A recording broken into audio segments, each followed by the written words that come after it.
राजीव गांधी के बारे में कुछ बताइए हमें। जब आप उनके साथ ट्रैवल करते थे, कहते हैं कि वो सबसे पत्रकारों से मिलते थे, फ्लाइट पे भी जब एक ही कंपार्टमेंट, मतलब वो आप इकोनॉमी सेक्शन में थे, वो बिजनेस सेक्शन में थे, एयर इंडिया की जो फ्लाइट्स होती थी, और वो इस तरफ आके सबसे मिलते जुलते थे वगैरह। 2 बार आके मिलते थे।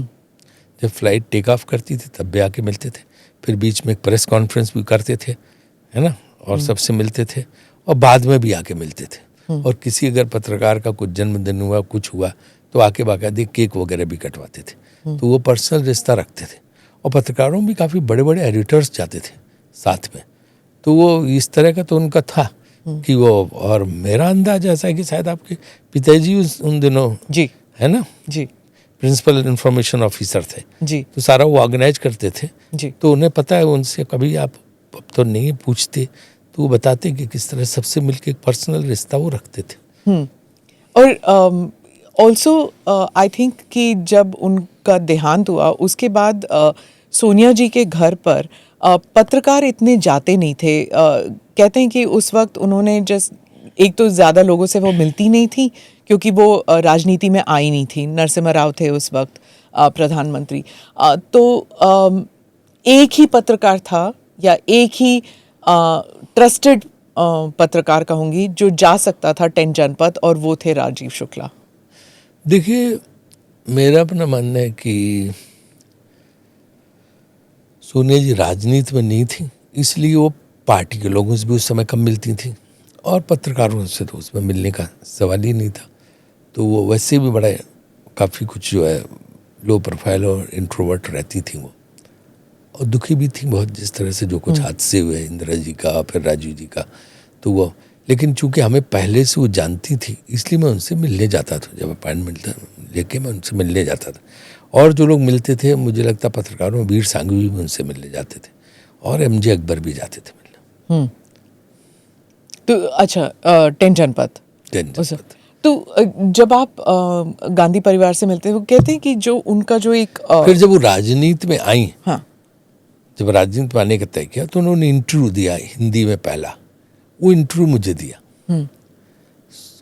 वो उनका कंफर्ट लेवल था कि पहला उन्होंने हिंदी इंटरव्यू हिंदी में मुझे दिया।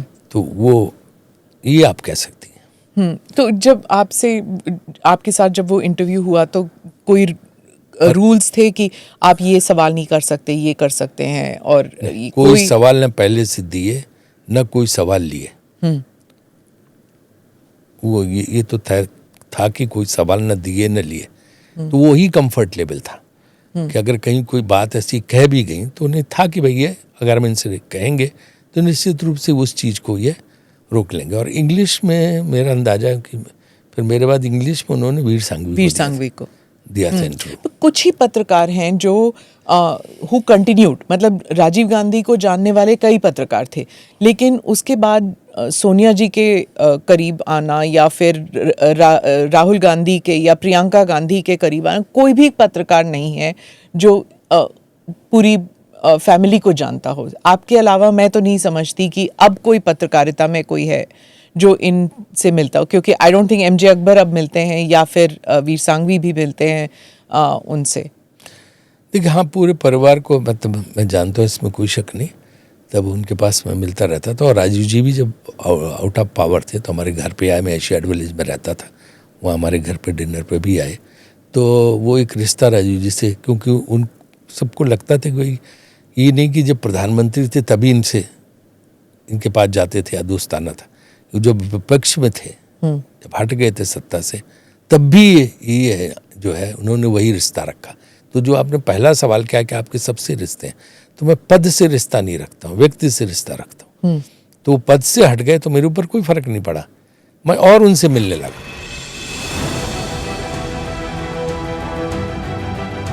नमस्ते, जय Hind. You are watching ANI podcast with Smita Prakash.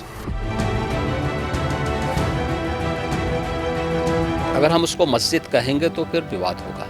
Issue इस टूटा है क्या भारत? 400 पार का मतलब ये है कि संविधान खतरे में है। क्या हम लोग ये निर्देश देते हैं कि फला को गिरफ्तार करके जेल डाल दें? वही तो कह रहे हैं सब। ये बेबुनियाद निराधार आरोप। सच्चा सुनना चाहो देखो स्मिता प्रकाश ANI। it does not lie.